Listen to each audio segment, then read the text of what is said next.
from future health problems, such as diabetes, high blood pressure, even alcoholism, drug abuse, and depression. The future sounds so far away, but to your children, every minute in their growing brain counts toward a healthier, more successful life. That's because positive experiences and environments help build stronger foundations for developing healthier brains.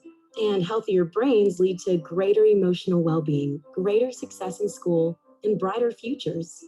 Negative experiences like living in a house with verbal or physical abuse, sick or divorced parents, or emotional neglect create toxic stress that can hinder your child's brain development and lead to those unhealthy outcomes in the future we talked about. We've all heard of stress, but what makes stress toxic? When the weight from all those adverse childhood experiences we mentioned builds up, it can become too much to bear and affect how children look at the world. We call those experiences ACEs for short.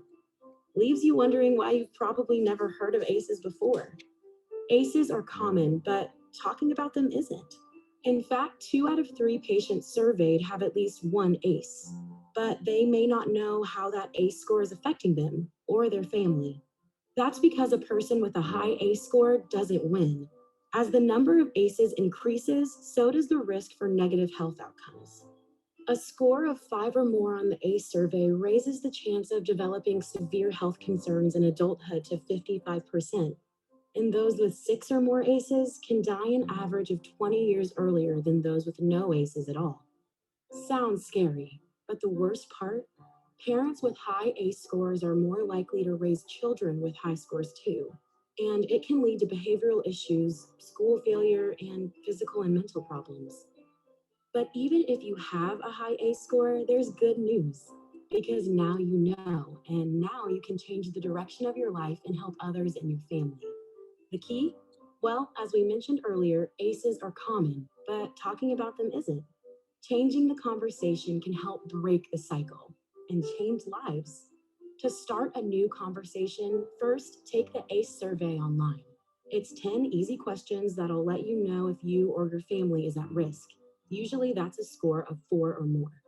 Whether you score a 1 or a 10, tell your physician. And remember, a child's brain is always changing and growing, so every positive experience you provide is like another building block on the road to a healthy brain and a healthy future. Funded by a grant from State of Tennessee Building Strong Brains.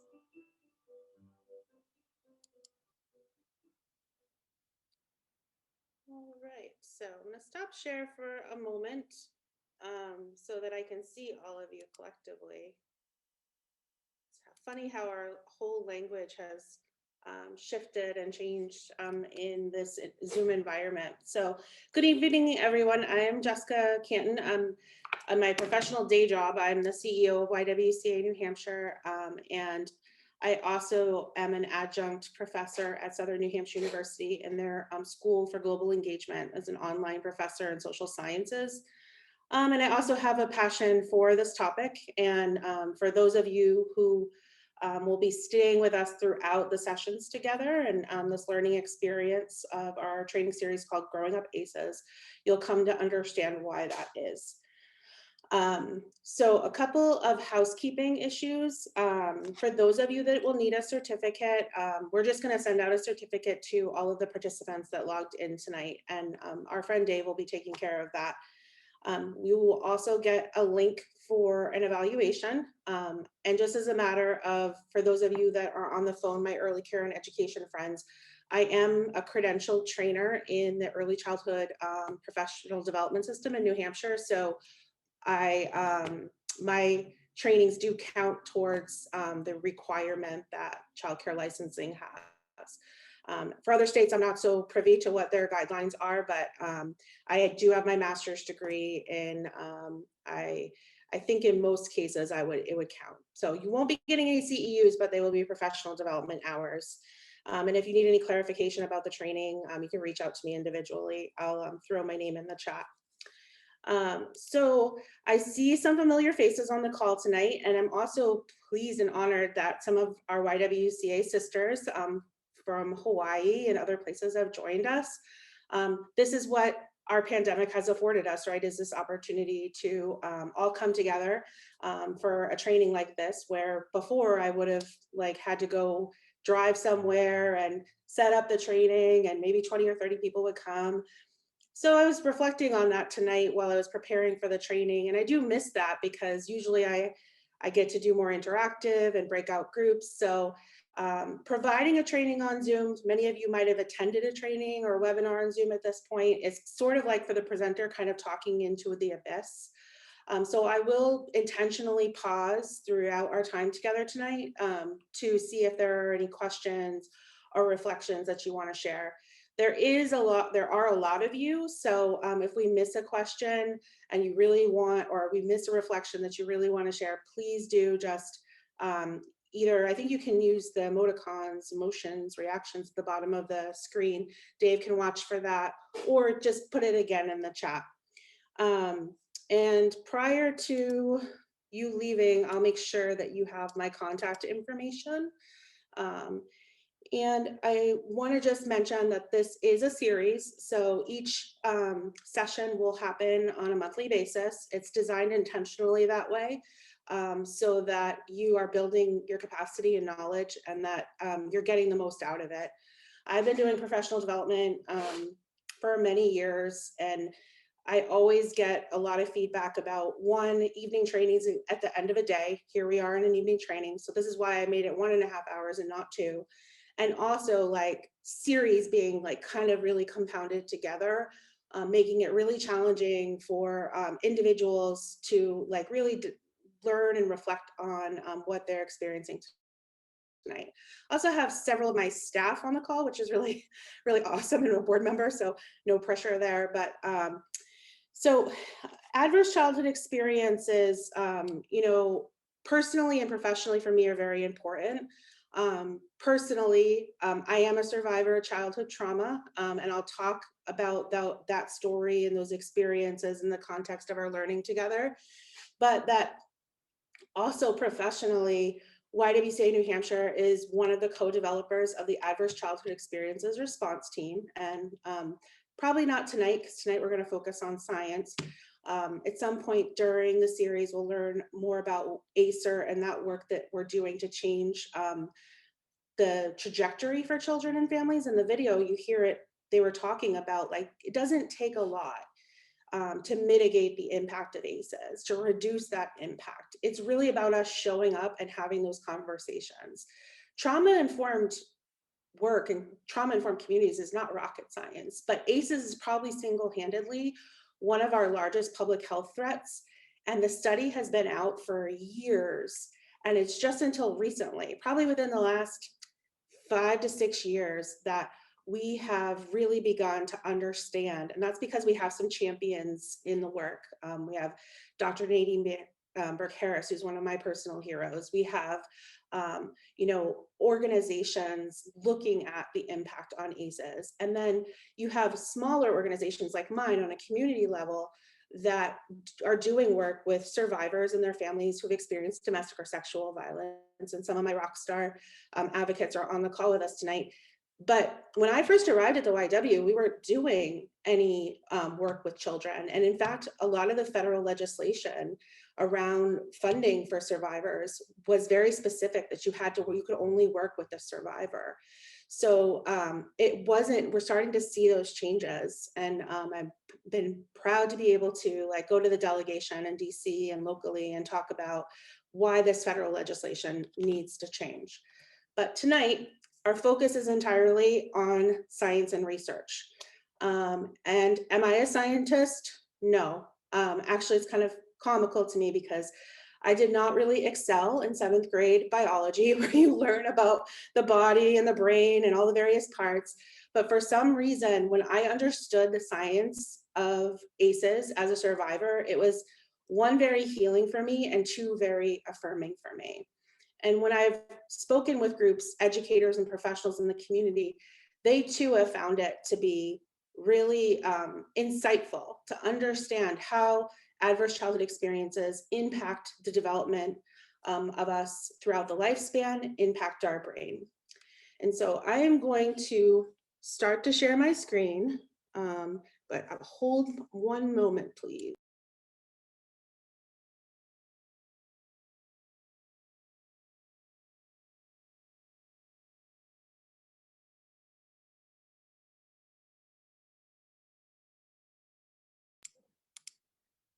I feel like there's never like a clean way to transition to the slides.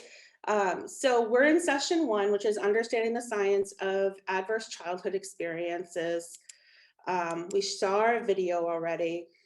So I'm a visual person, and you will come to find throughout our time together, I will share a lot of infographics and research. And so ACEs began with a study that was really looking at health outcomes. And from that study, they were able to determine that a lot of the individuals in the study with poor health outcomes also had histories of some sort of adverse childhood experience. And so for the purposes of our discussions and talking about the context of childhood trauma, adverse experiences are often defined as abuse, neglect, or household challenges. And so the landmark study, though, that found what those ACEs were, they determined that there's actually at higher risk for poor health outcomes like heart, lung, and liver disease, obesity, diabetes, depression, and substance use. So the idea really is the higher your score, the more likely you are to be in poor health. So I want you to think about that in the context of a community or a program that is supporting individuals in the community.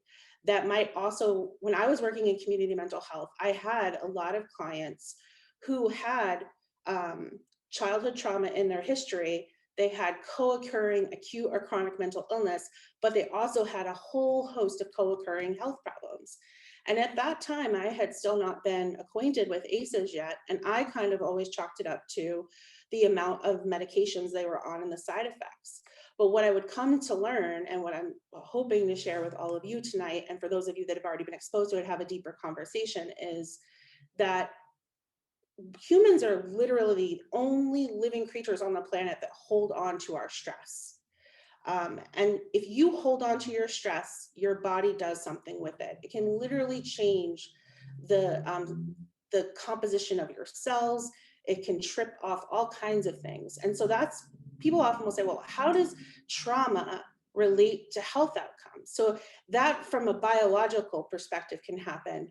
But if you also think of the additional risk factors that trauma can put you in terms of engaging in risk factors in the community, like substance misuse, the poor outcomes related to poverty that can sometimes be experienced. Those are also obviously contributing factors. And so what the study found was that nearly 2/3 of the participants that they surveyed had at least one event.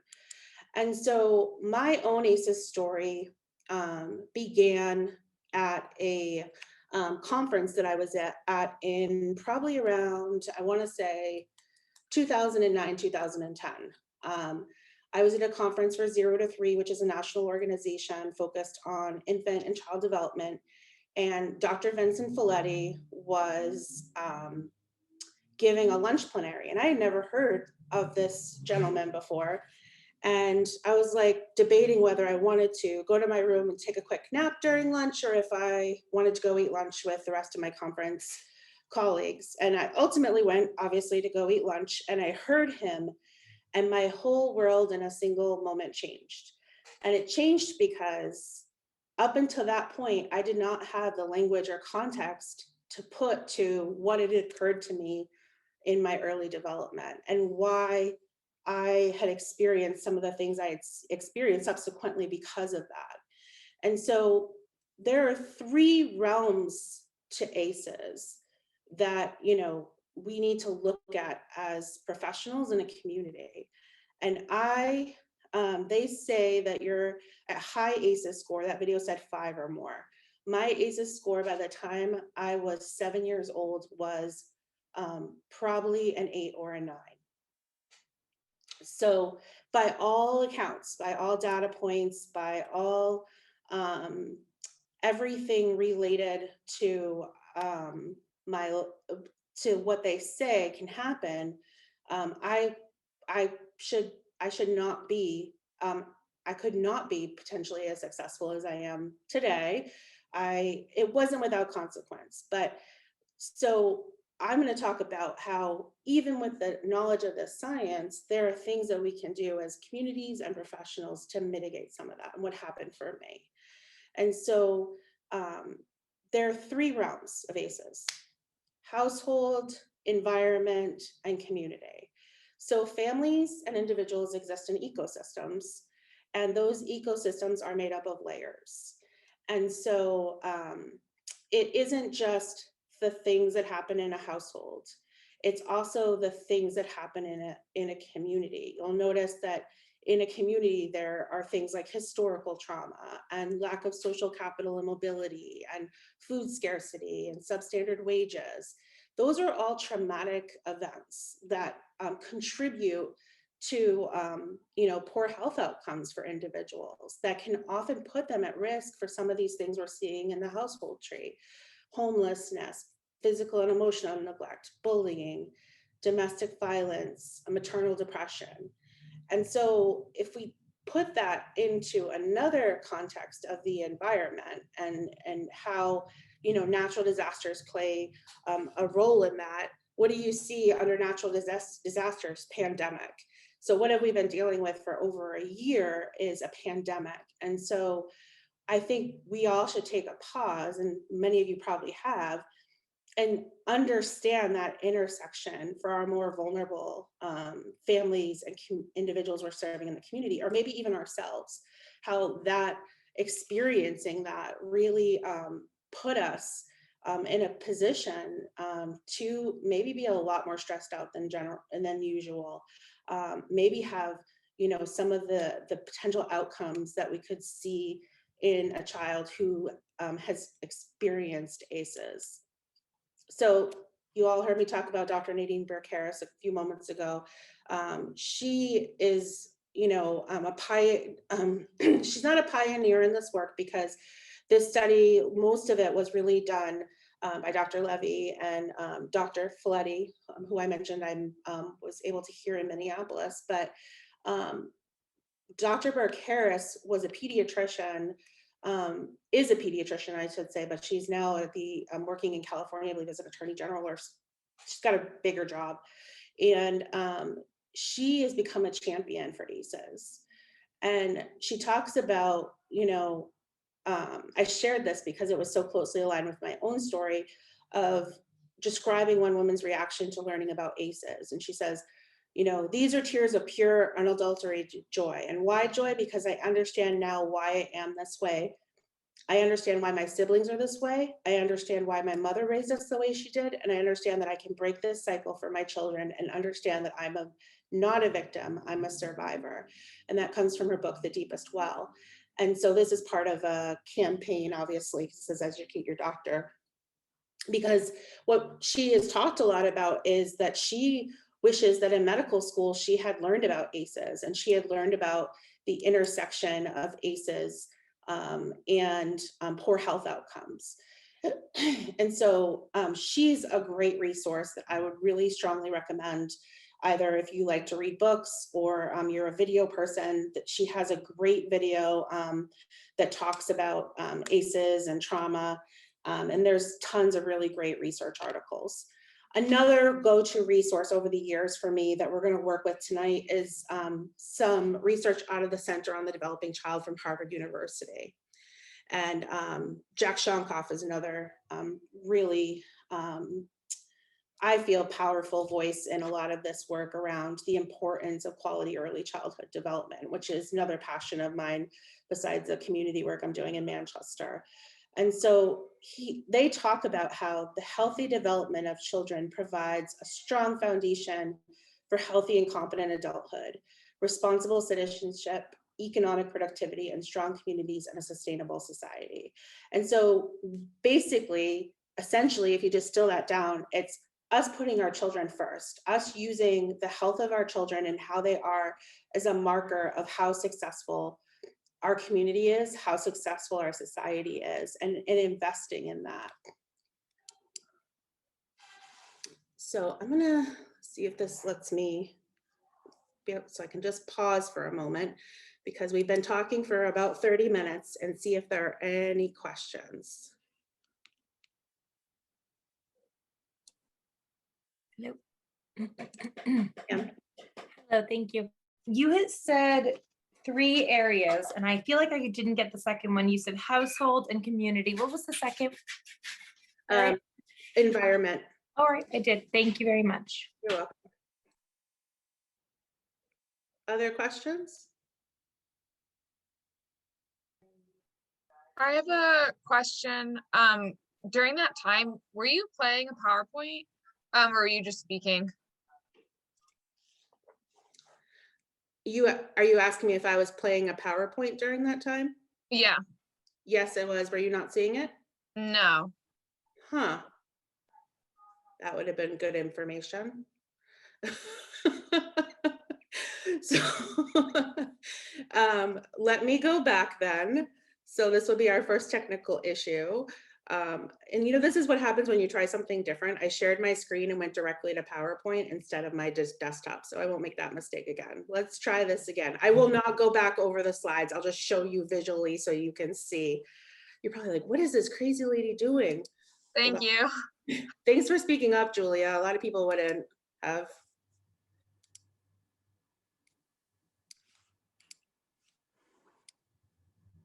Can you see it now? Yes, we can. All right, sorry about that. So this was a slide when I was talking about the impact of childhood trauma. Remember we talked about the 3 areas: abuse, neglect, household challenges.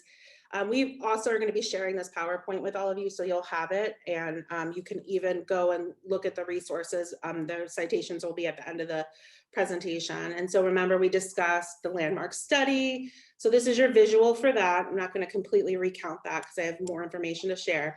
And this probably makes more sense now that you can see the visual, right? There's the 3 realms of ACEs. So we have the environment, and we have the households, and the community. And so I think this is a very powerful visual because the community is really from which everything grows, right? People thrive or just survive in their communities. And while we don't have a lot of the natural disasters, I'll knock on something other than the pandemic, there are these climate crises, this information that we're receiving, experiencing other people's trauma and what they're going through that can often challenge things. See, I said I wasn't going to talk about the slides, and I did. And then this is a visual of Dr. Nadine Harris. And we talked about that passage from her book, The Deepest Well. And then Center on the Developing Child for Harvard University. I think there was a couple of things coming through the chat. Now I'm like, parent. Hold on. Dave, you chatted me. Okay. He's saying he didn't know I needed it. All right. No problem, Dave. We got through it. So one of the things that I think is the easiest way to put this into an association, right? Because I think that's what really helped make it click for me, is brain architecture is, bottom up. We're born as big bottom thinkers, and we're born as emotional thinkers. We need to collect those experiences and those serve and return relationships in order to shape our brain architecture. And we're going to learn about how the first 5 years is really critical to that tonight. And so if you think about it like building a house, you see this house visual here, your foundation and your frame is often built and standing up by the age of 5, right? So the average person now is living to be over 100 years old. So I want you to think about that first 5 years of life, right? And, you know, this is why we talk about children being like the best, so honest. Like if you ever want to have a pure conversation, have a conversation with a child, because they don't come to a conversation with any motives or pretense or anything like that. They're pure of thought, and I'm talking, you know, 10 and under, because they are still collecting all those experiences and relationships to get them to that frontal lobe of thinking, which is logic and reasoning, which you need and developed in order to be able to plan and respond with intent. Everything prior to that is modeling, you know, because they're collecting those experiences and they're building those serve and return relationships. So those simple skills come first and complex skills build on them. So if you think about the frame of the house, by the age of 5, your frame is up, your foundation, your everything is like I just said. And so everything that comes after, you know, the wallpaper, the sheetrock, the roof, all of those things are things that we change in a house over the course of the house's life, right? But what, barring any kind of natural disaster, often stays the same is the frame and the foundation. And so we can fix the frame, we can fix the foundation if there are weak points. And so if we think about this like the developing brain, we understand why that first 5 years is so important, and that they need that strong foundation to improve the odds for positive outcome, because a weak foundation increases the odds of problems later in life. And so there are 3 core concepts in early development. And we're talking about early development tonight because we need that good brain architecture in place. And when we talk about ACEs, we're typically talking about things that you experience in childhood below the age of 10. But there are obviously impacts past that age. And so this is one of those interactive slides. So like, here's a visual if you're a visual person. So neural circuits are wired in a bottom-up sequence, right? So the first 5 years, right, you know, you see that, you know, as you get older, your highest cognitive, your functioning, your higher cognitive functioning is developed. And language kind of peaks in the middle. Sensory pathways are pretty strong in the beginning. And so what is needed for this to happen is positive experiences, serve and return relationships. And so we are basically wired for affection. We're wired for responsive caregiving. And when that doesn't happen or it's interrupted, it interrupts this process and can result in some pretty negative outcomes in the sense of how we view the world, because we're born, we're clean slates, we're waiting to be all those things downloaded. And so once those things are downloaded, we're as a child, we're developing our sense in the world, our place in the world. Is it a safe world, or is it a world that I need to be cautious of navigating? And so children are also very much clean slates and very pure, but we're all born innately with intuition. So most of us have intuition. As we get older, sometimes we don't use it as much, but we are all kind of built with that sort of stress response system. And so for children that experience a lot of ACEs, those systems are continually activated. And that can result in a lot of challenges, both in navigating the educational environment, but also navigating community spaces where additional programming happens, or how the family grows. And sometimes, like I said, this is generational. You know, we talk about generational poverty. I feel that trauma can be generational. You know, I know that my biological mother experienced, you know, early childhood trauma that was unresolved. And then she passed that trauma on to me. And so I had to be the person to sort of break that cycle in my own family. I have 4 children. Was it easy? No. Did I falter? Yes. But, you know, it's that changing that, and it's knowing. A lot of times you don't know what you don't know. Had I never heard the talk from Dr. Folletti, I probably would have come across this in my work and been just as compelled, but that was a transformative moment for me. So you heard me mention this concept of serve and return relationships. So why are these important? Serve and return relationships is a tennis visual here, but basically serve and return relationships are key to forming strong brain architecture. And so this is basically me as a child putting out a reach out for connection or communication with the adult caregivers in my life. And the idea is the adults reciprocate. And so once that happens, those wires in the brain are like firing off and illuminating, and it creates these pathways for really healthy brain development that allow that logic and reasoning to develop. So in the absence of this, in the absence of these serve and return relationships consistently, in the absence of these safe experiences consistently, your roads aren't as well formed, and your default becomes emotion. Your default becomes that stress response. Your default becomes everything's a threat, so I'm going to always be hypervigilant about my interactions. And you actually begin to see positive and nurturing responses as threats because it's not what you're used to.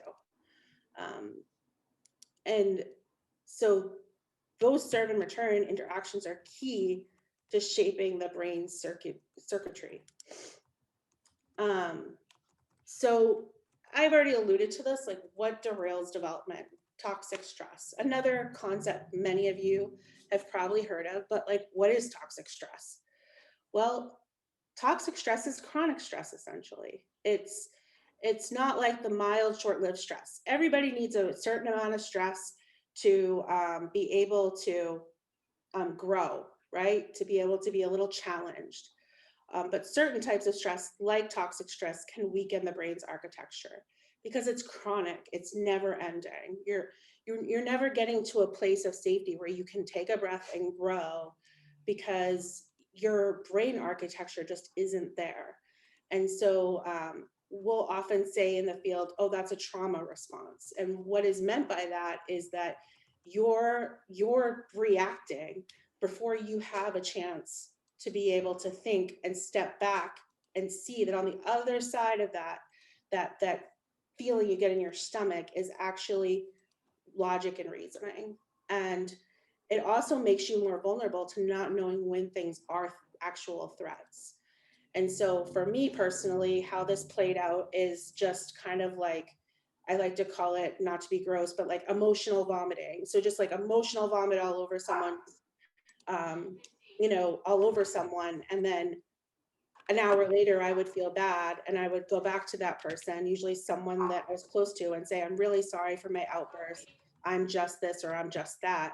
And so I had a degree of empathy, but it really, as you can imagine, made relationships difficult. So my automatic thought, even to this day, because as a result of the trauma that I experienced, is to not fully trust people. If people, compliments are very hard for me. Trauma survivors were all different, but compliments are very hard for me because I see them as a perceived threat. I wish I could change it, but it's just how my brain is wired at this point. So how I change it is saying, oh, you're thinking, you're letting that saboteur come in again, you're letting that gremlin come in again. And you have to do a lot of back work to change your response. And so experiences such as like abuse and neglect and exposure to violence can really cause those toxic stress responses that I just described to you. And this obviously has an impact in health and learning and behavior. And so you can begin to understand why toxic stress derails healthy development. So we're going to review this slide and then I'll pause to see if there are any reflections or questions. So this, I love the Robert Wood Johnson Foundation. They have the link at the bottom. Obviously, it's not a clickable link right now, but you'll be getting this presentation so you can easily go to it or just Google Robert Wood Johnson Foundation. They've done a lot of work in getting information out there about ACEs. And so this I like is a little bit more in depth than the first graphic I showed you. Breaks down those categories of ACEs to the types of abuse. So physical, emotional, sexual, neglect, physical and emotional, and then household dysfunction. So mental illness, incarcerated, substance use, mother treated violently, so domestic violence and divorce. And so this visual is like the risk factors increase with 4+ ACEs. And so here's some potential behaviors that might result in those possible risk outcomes. And they were able to, as I mentioned before, study 17,000 ACE participants of all different backgrounds, all different experiences. And they determined that, a large portion of individuals had at least one ACE. And that, the other categories were 2, 3, 4+ ACEs. And so you might see that, a large portion of their study reported no ACE. And I want to caution you there because I didn't know the things that had happened to me were adverse childhood experiences until I was exposed to this information. And as a survivor, it's not always like an easy one step to admitting, because I spent a lot of my life just saying, oh, it happened in the past, move on. I don't need to think about that anymore. I don't need to think about its impact on me. And that's part of the reason why we talk about having those conversations. Those conversations are so important because it illuminates and minimizes the potential impacts of shame that can come with a lot of this. So I'm going to pause my share so that I can see all of you. Does anyone have any questions? Reflections?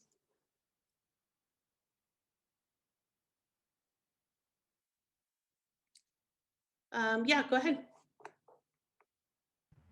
I can't. So,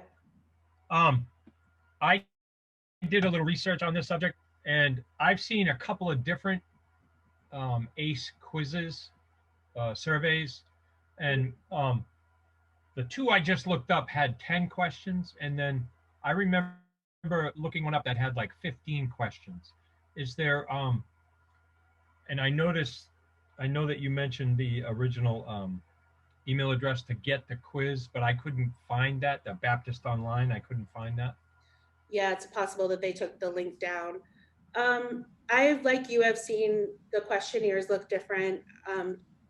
I think that, the best indicator for is to look at the 3 areas and then the potential breakdowns within that area. And like I myself have never took a questionnaire. I was just able to pick off that those things had occurred.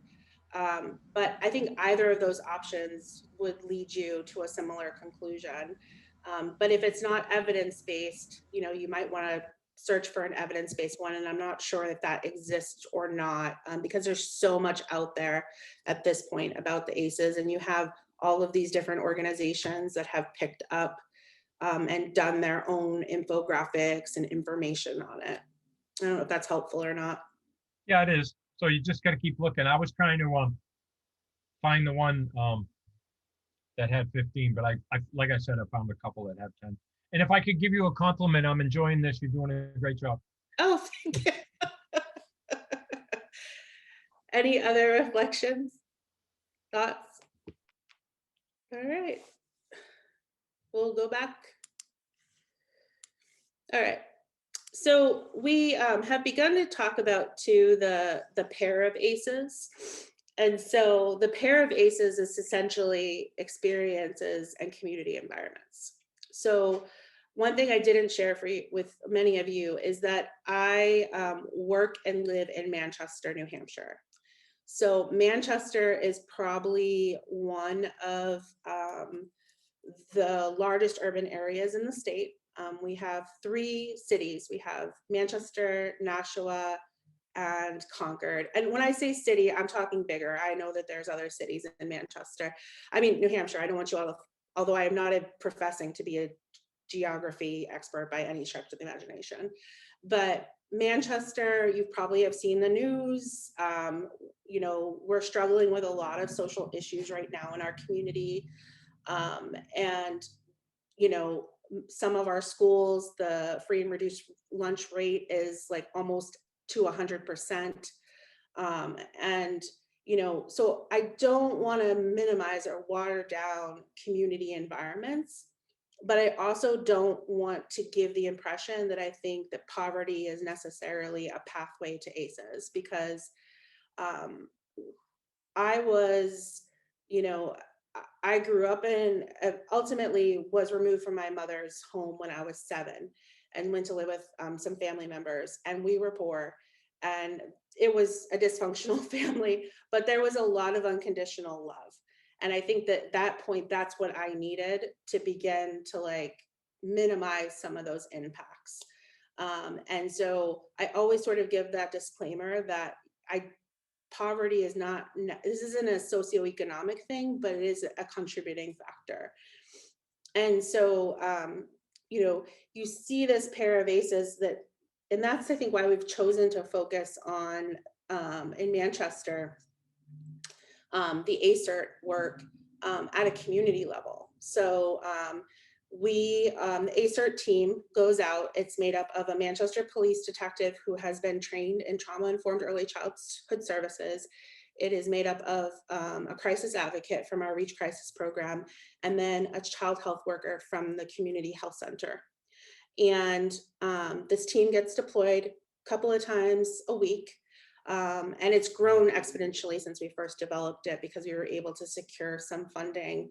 And we have supported, you know, over 1,000 or more children, and the number is always changing since we started this program. And prior to this program, those would have been 1,000 children that might have been being serviced by other community agencies, but their experiences that led us to support them would have been lost. So in other words, like the police patrol were showing up to homes and they were identifying children were there, you know, whether it was a domestic violence call or an overdose or an unintended death or something like that. And there was no supportive measure put in place for the children there. And so the ACERT team is at our best, showing up for the families in our community saying, we know you just experienced this trauma and we want to support you. And sometimes it's like, they're not ready, like, no, thank you. And other times they had no idea that what they experienced could have an impact on their child. Because I think most parents, you know, especially parents that are dealing with a lot of these things in the household, you know, can often, it's not that neglect is intentional. Not all neglect is intentional. Emotional neglect or physical neglect. It's kind of the byproduct of the trauma. It's the byproduct of these environments that they're living in. And so if we think about the ACE pyramid from a conceptual standpoint, I'm a visual person, and I shared that already. But if you look at ACEs as the foundation, you'll see all of these building blocks that can occur that if they go untreated, unrealized, then they can lead to this real life scenario. So say it started out as sexual abuse, right? Never talked about it, or if it was tried to be talked about, it you know, they didn't have a supportive network to deal with it. That would lead to depression. That depression would create a cycle, potentially maybe of overeating, which then would lead to diabetes, which then might lead to early death. And so the path that you're on when you've experienced this is not a sentence of, you know, this is how your life has to be for the rest of the way. But it's going to take us as community members and professionals recognizing that, you know, we can do all we want to treat the adults in these children's lives, but until we begin to talk about, you know, ACEs and trauma as communities, we're going to not be able to shift that dial any. right? And so, and we're in the business here at the YW of talking about things that most people avoid talking about. Like, I have colleagues and professionals I admire in the community deeply, and they're always like, yeah, you can have those things. I think what you're doing is deeply important, but but there's so much intersectionality and what everyone is doing, that we as a community almost need to come together to create that healthier ecosystem. And so for my educators on the call, this was particularly compelling to me, is the developmental delays that can happen when a child has 6 to 7 risk factors. And so there are 2 reasons for developmental delays to occur, and they can also be co-occurring. So it could be a biological reason, genetics, or it could be an environmental reason. And so it shouldn't be a hard transition, now that we've talked about what we've talked about, to understand why developmental delays could occur in language and speech. Most often not. I've gone out to classrooms and consulted on social and emotional delays. I haven't done that in a number of years now because they keep me pretty busy here writing grants and stuff. But, I think that, this is an important consideration, because then that transcends in the community level into the schools, right? And into the enrichment programs like the Boys and Girls Club and the Granite YMCA and our youth program here in the Center for No Americans. Like, it's not without consequence. So it's not just happening to that child and that family. It now becomes, a larger issue that the community has to put out resources for to support. I noticed that a couple of things are coming through in the chat. Hold on. Oh, there we go.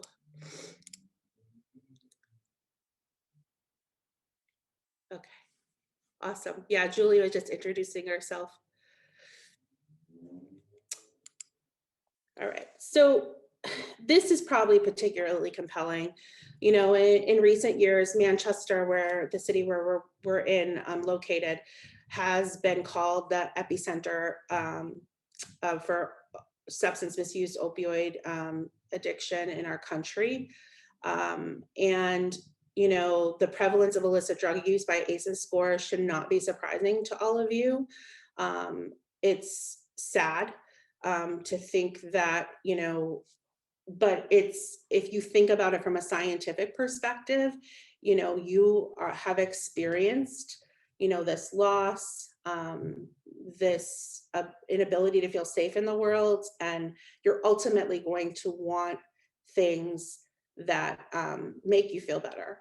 And there's a whole science behind substance misuse disorder, but in this context, it's not a hard to understand why a lot of the individuals and families that are being supported by organizations in our community, like Families in Transition, or the Waypoint, or the Amoskeag Health, have also, if you ask them, they have some sort of childhood trauma in their history. Not always, but it's one of the other important outcomes to uplift. So how does ACEs affect health?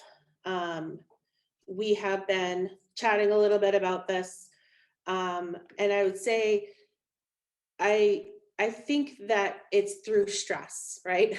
So frequent or prolonged exposure to ACEs can create toxic stress. And so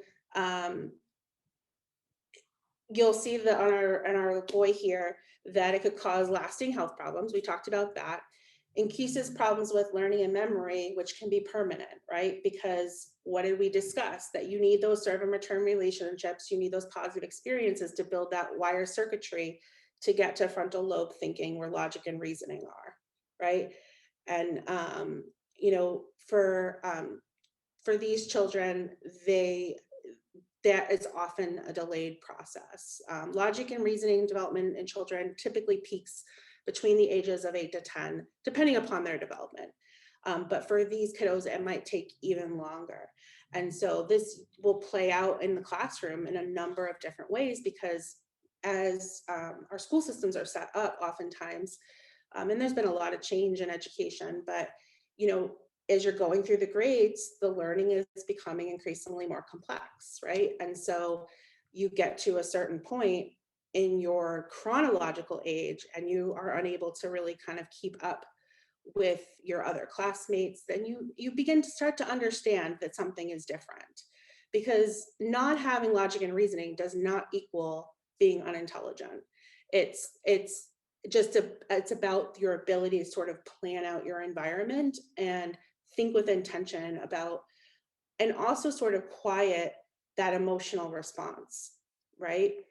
And so you'll see that with the children that have experienced this, oftentimes they will develop or get diagnoses of cognitive disorders that really mimic things like ADHD, autism, oppositional defiant disorder. And the reality is it's a side effect of the ACEs. It's not that they don't have those, because you can get those things from environmental factors, but it's that is a result of the ACEs that they've experienced, because they have that lower tolerance for stress.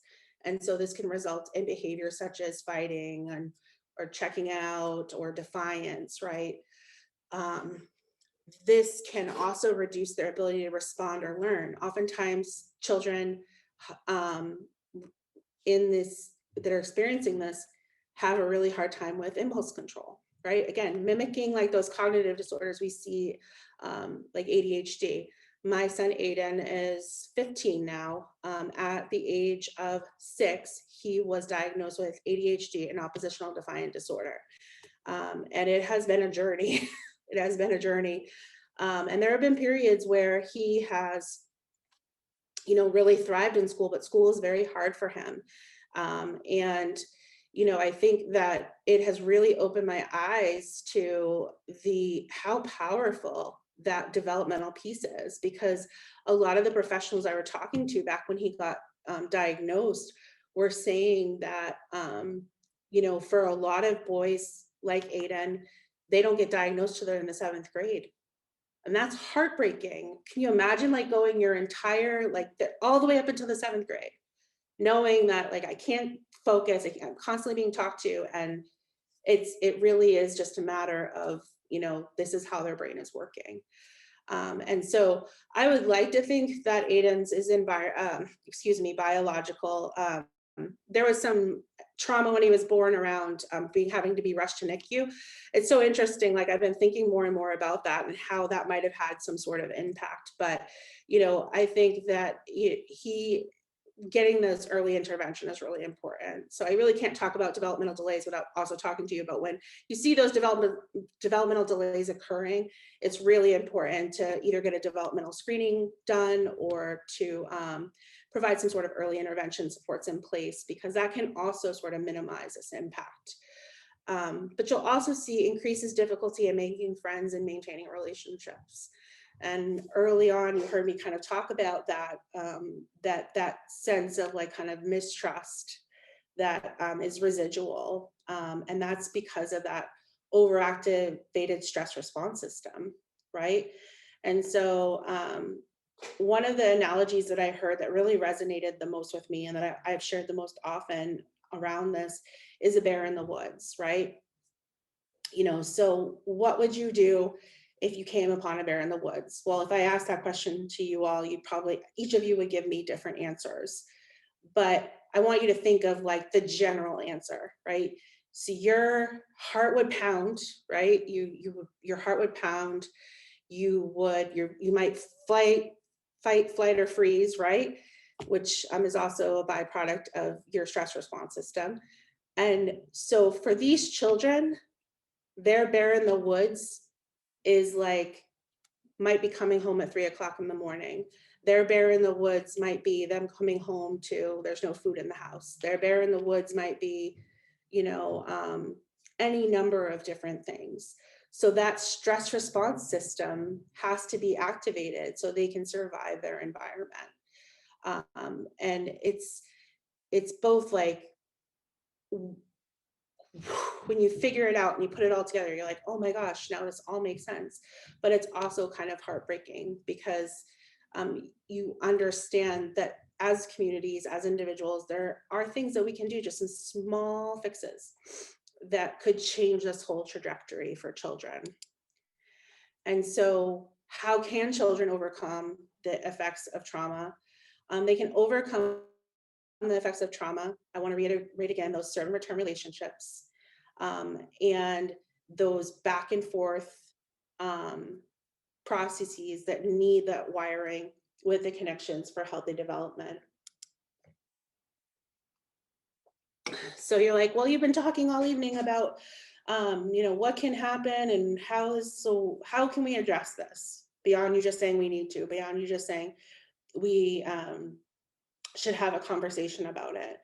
And I think prevention and promotion, this says highly specialized in interventions with families as early as possible. So highly specialized intervention, ACERT is not an evidence-based model, but that's an example of an intervention, an innovative intervention. School guidance counselors, another example of a potential intervention. Early intervention services, early care and education, perfect example of interventions with families that can mitigate the impact of ACEs. When I think about the bright spots of my childhood before the age of 7, I think about adults that really went out of their way to make sure I was taken care of. I think about Vacation Bible School. I think about families that let me come over for dinner. Like, those were all things that probably provided buffers to me, even though I think about my great-grandparents, even though I was told, like, I go back now to home and to St. Louis sometimes, and they'll say to me, like, oh my gosh, you were the worst child ever. And I'm like, why was I the worst child ever? I had all of this chaos and craziness going on in my life, but the adults in my life couldn't put words to what was happening either. So their conclusion was, Jessica's just a brat, but somehow my grandparents saw through all of that.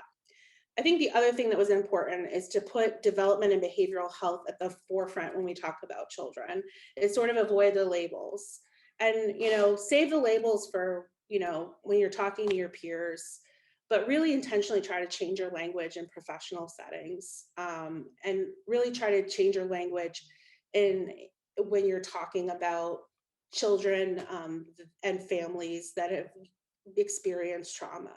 Because when we can change our language and see it for what it is, which is a behavioral or developmental health concern, then we sort of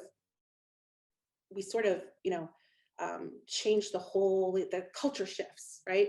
We're very visual people and very visual humans, in the sense that for us, in order to see a problem, we have to lay eyes on it.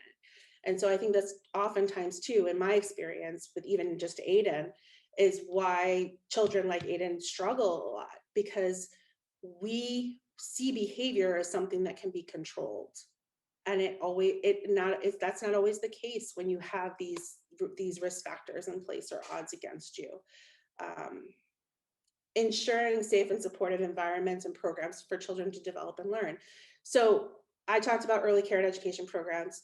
That is one of the single things that we can do, is invest in our early care and educators, invest in that quality, because sometimes that child, that program might be the only consistent thing that a child can go to. That school with that teacher might be the only time that parent or caregiver of that child hears, how's your day going? So there's so much value in investment in early care and education.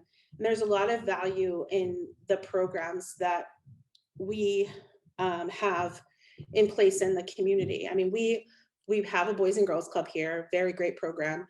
We have the Granite YMCA. They have a childcare program and an after school program and a teen center, and they're doing really great work. We have City Year, and then at the YW, our youth program is designed specifically for refugees, new Americans, and immigrants, but it's open to all children. And so we have the Amico youth program. In fact, you probably hear, I don't know if you hear or not, but they're in the gym playing basketball. My favorite time of day is when they come in. But So we can create those safe and supportive environments for children to develop and learn, which would mitigate some of this. And sometimes I hear educators or professionals I talk to say, well, I just feel like nothing I'm doing is working. Well, yeah, I would say it is working, even if that child or family can't articulate to you right now that it's meaningful and it matters. Because those bright spots that I described to you all earlier became anchors for me. And so we can mitigate that stress and health disparities by creating a shared vision and plan among community members and sectors. In Manchester, Amoskeag Health and my colleague Lara Kyoga heads up, an early childhood group initiatives group, and we all meet monthly, leaders from the organizations, and we come together and we talk about what's happening in the community innovation wise, like what can we do? Sometimes it results in outcomes and sometimes it results in us continuing to plan, but it's a conversation that we're having. We're recognizing that keeping children at the forefront is an important part of the discussion. And so access to services is important.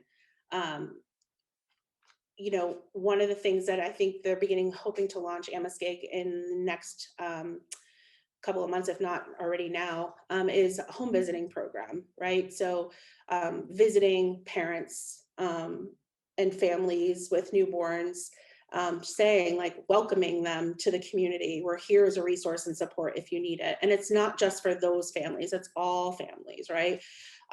Parent education programs can be really powerful.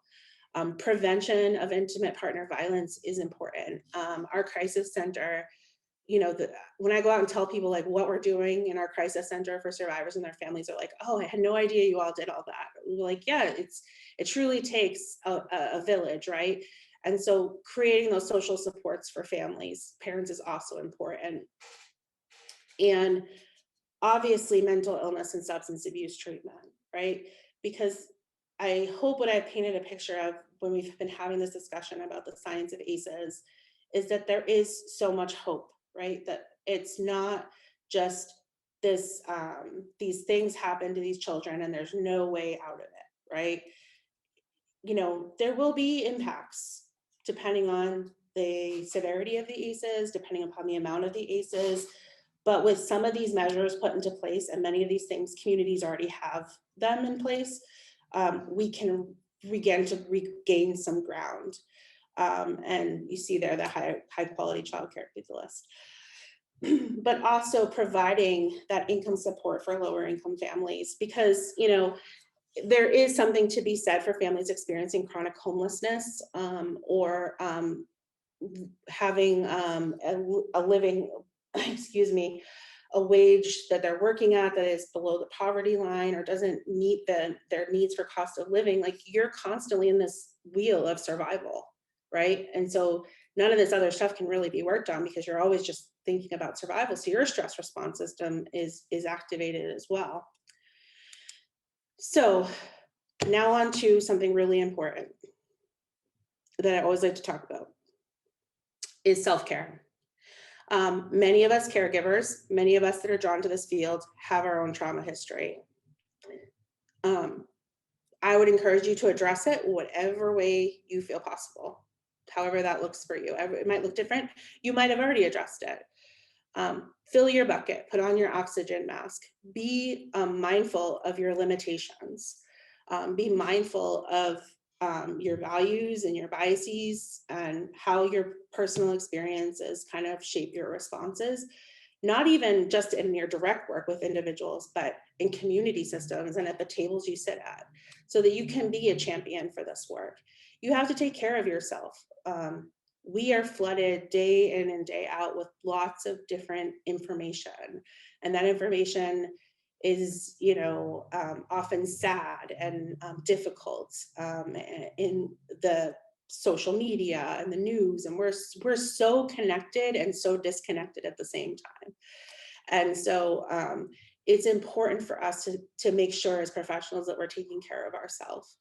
And I usually do, and I didn't this time, and I apologize, is I usually do tell people if you need to step out, because I can remember when I started to put all the pieces together for this, and you know, crying in the middle of a conference breakout room among strangers was, you know, I guess a little healing and therapeutic, but it was also a little unnerving all at the same time.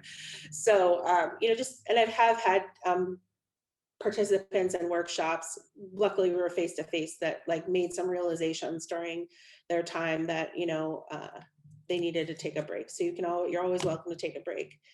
So now we're on to questions, and I can't believe it, but I'm like right on time. We're right on time. In fact, we're just a little bit early. I'm going to stop share so I can see all of your beautiful faces. So any questions?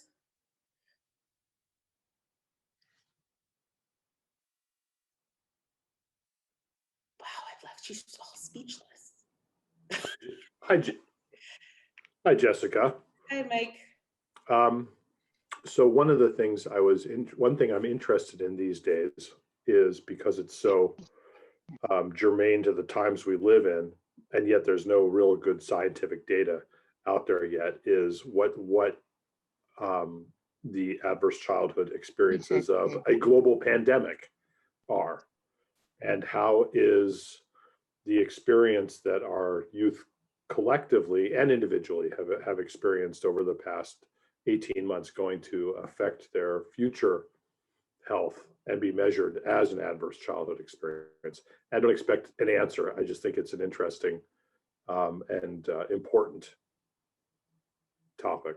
Well, I'm glad you don't expect an answer because I don't have it, but I am deeply interested in the topic, and I'm grateful to you for bringing it up, because one of the things that we were doing during the pandemic was meeting as a community weekly via Zoom and tracking the reporting to our state child welfare agency and the other organizations serving children. And we noticed initially in the pandemic a significant decrease in reports.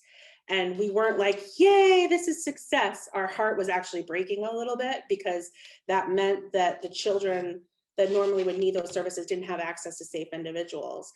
So that's probably the most vulnerable. So like, if we look at it from that scale perspective, but to your point, like their world was completely flipped upside down in a short amount of time. And and it wasn't something where it was like a one stress event and then it went away. It was a chronic period over 12 months. And in some cases, it's still occurring. So yeah, it's going to be very interesting to see how that all plays out. Thank you. Terry. Do we just ask a question then? You could just ask a question, yeah. Okay. I'm Terry Fredericks, and we're from Corpus Christi, Texas. And we have quite a few young ladies in our group that come from abusive homes. They come from poor homes, often poor education, poor health, as far as diets and everything. I mean, if you think about all the stress that comes in that you were talking about, these girls, among the ones we have, there's always a group of them that are like that. And we can't change that with what we're doing. So what's our very first step in getting them what they need? Because they're obviously not getting it if they're remaining in that, because we see them fifth and sixth grades, and they're still in that kind of stress. And we only see them once a week. And we see them once a week for an hour. Yeah, that's we're tough. not with them all day long like some people are. Were you with them full time prior to the pandemic? No, we okay. 1 hour. So one day a week. You know, I think your first step would be, and maybe you've already done this, is like to have a conversation with them about what their experiences are. And sometimes that can be scary, right? No, I've lived through abuse. I know what that's like. But so that doesn't, these girls don't want to talk about it because they don't want you knowing their mother. They don't even want you knowing their address. That's how sensitive things are. They don't want you to know anybody from their house, and they don't want to really talk about it. Thank you. That's helpful context. So I think where I would go to next is something that we've done in the MECO Youth Program, is just provide supports and build rapport. Like, we noticed that our children in our program are very food insecure, right? And so we would provide snack bags. Everybody would get the same snack bag. And then we provided activity kits. And then we put together a donation closet that was a store that they could shop in. And so sometimes the way to do this is to like meet the basic needs and build rapport so they can begin to build trust with you. And you might be already doing those things. And, you know, and it's understandable if they're in a kind of situation where they're not going to be disclosing to you what's going on because they're fearful of the outcome. But I don't know, what kind of rapport building things are you doing with them? This program sounds like it's probably very rapport building, but. Well, we have things, we have like short discussions and lessons on things like who's your friend, because some of the people they choose for their friends really are people that are going to get them in trouble instead of people that are going to be their friends. Or what's another one, Tammy? We do one on gratitude. We do one on goal setting. We just did one on, what is that word? Self-esteem. Self-esteem, yeah. And I know that's important because when I was young, I had no self-esteem. Yeah. And I know it's a really big issue. I gained self-esteem when we finally stopped moving 3 times a year and stayed in the same school more than 6 months, you know. And these kids, some of them are more permanent, but a lot of them are moving. There's no keeping up with them. You know, they're here a few months, they're gone somewhere else. Yeah. And we never find out where that is. We're not allowed to have things like addresses or anything like that. Yeah, I mean, I think that the lessons are good. I guess what I would say is like to just, and I know it's probably not, you know, because everyone's looking for the silver bullet, right? The one answer, I think, is just doing what you're doing, being a consistent presence, being a consistent person, validating their experiences. I know you talked about them and their friends and not making good choices, but these are people that are probably providing them some degree of support that we don't value because we see the long game, right? We see that it's going to have a negative impact later on, but just allowing them to exist in an environment where they can start to feel safe, you know, is so important. And I don't want you all to minimize that because you're probably having more of an impact than you actually think that you are. Yeah, sometimes we don't think we are at all. No, I can definitely understand that. Yeah, thank you for your question. Yeah. Any other questions?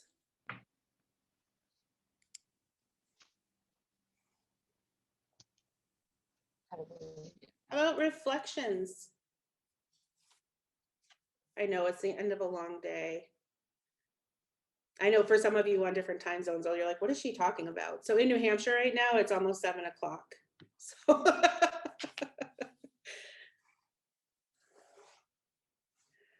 all right, so what will happen next is that you will get a link to the evaluation. Dave should have put in the chat, and it looks like he did, let me see if I can get to there we go. Okay. All these people sent me these personal messages, which was really cool. He provided the link to the next training, which is on May 18th. And he probably outlined all of it, and I'm like repeating myself, but let me go up here for a second. Yeah, so you have the presentation is available on our website under resources. He put the link right there for you, so you can download it, sell it on the internet. No, I'm just kidding. Do whatever you want with that. And then he'll send you an email tomorrow with the evaluation survey and the certificate.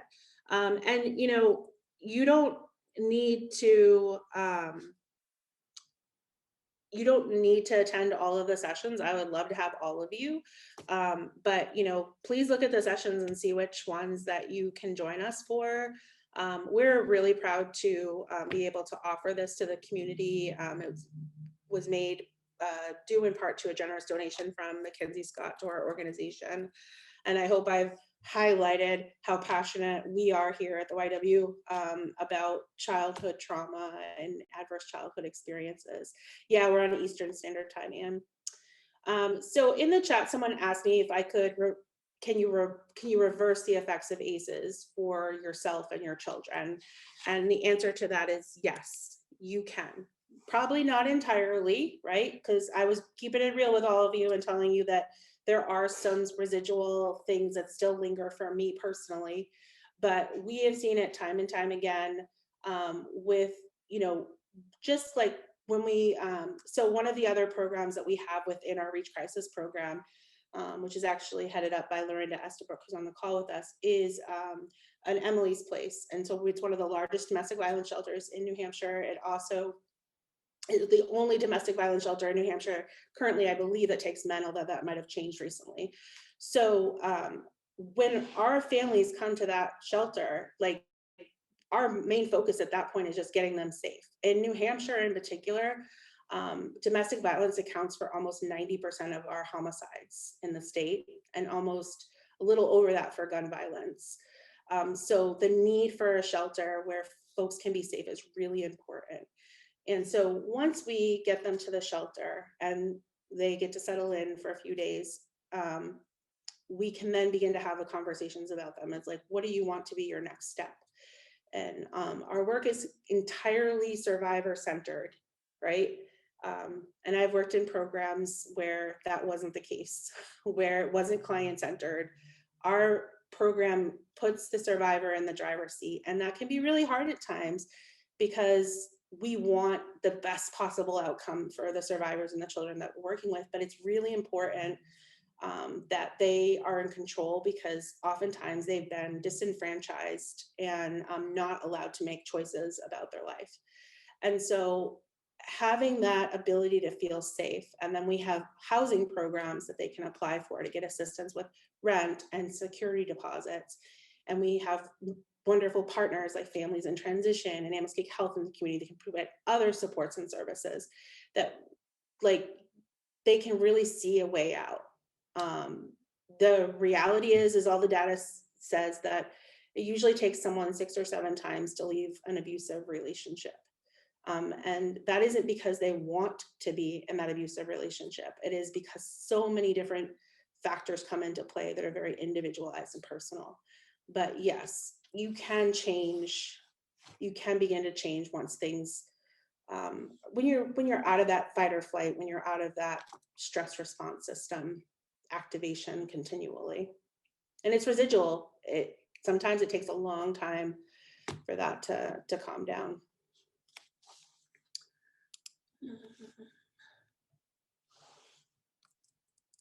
Yes, she is awesome. Heidi Canton is awesome. She's actually here tonight doing prom dresses. So she puts on this prom dress event.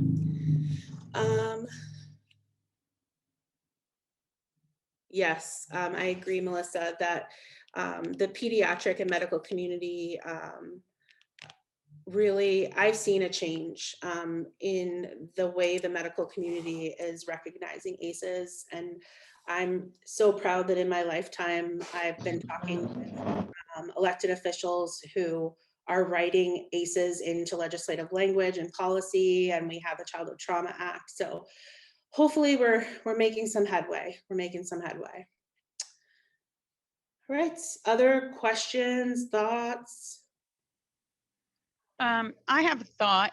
Okay. This is Corpus Christi again.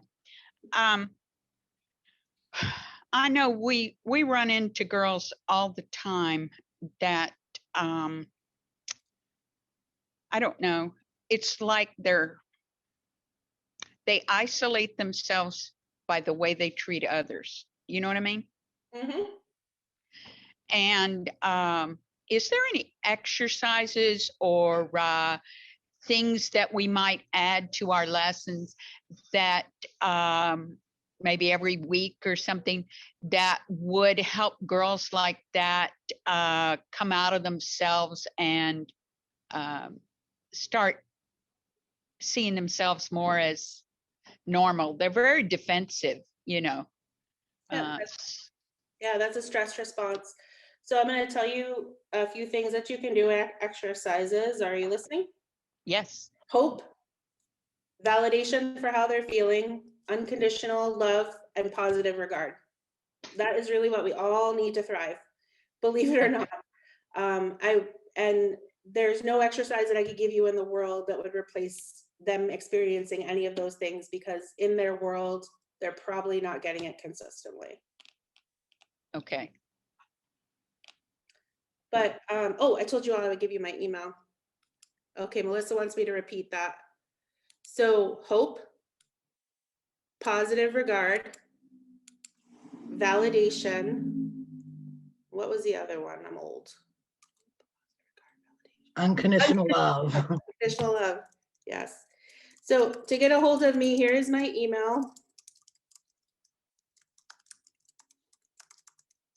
And I'm happy to talk with any of you offline, because my staff know I like to nerd out about this stuff. I love talking about ACEs. I know that sounds a little wacky because it's not the most warm and fuzzy topic, but yeah. All right. Before I leave you, we have a few more minutes. Any other questions? So look at that. We had a great conversation. I got you all out of here on time, and hopefully I'll see some of you next time on May 18th. All right. Have a beautiful evening. Thank you. Thank you.